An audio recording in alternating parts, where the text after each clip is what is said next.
ये आपकी नया पाकिस्तान की बुनियाद जहांगीर तरीन की बेटियों के खिलाफ आपने पर्चे करा दिए। वो जहांगीर तरीन जो आपके लिए दिन रात मेहनत करता था। कोई मुरव्वत है दुनिया में कोई चीज़? कोई शर्म है दुनिया में चीज़? और आप मुझे आज टैग कर रहे हैं गद्दार हूं। जितना मैं लॉयल हूं इस मुल्क का, कोई मुझे ला के सामने दिखाए।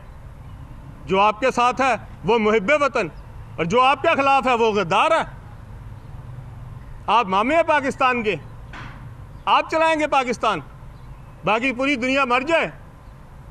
लोगों के सामने आंखों में धूल झोंक रहे हैं, लिबादा उड़ा हुआ है। मैं जितनी देर जिंदा हूं मैं अपनी कौम के सामने सच बोलूंगा, और एक में किसी में हिम्मत है लाए निकाल के लाए कोई चीज़ मेरे खिलाफ, मैं पूरी कौम के सामने चैलेंज कर रहा हूं। आज निकाल के लाए अलीम खान ने कोई रिश्वत ली है, निकाल के लाए कोई फ़ायदा लिया है, निकाल के लाए कोई ठेका, कोई चीज़ मुझे आज तक मिली है मैंने कोई फ़ायदा लिया हो।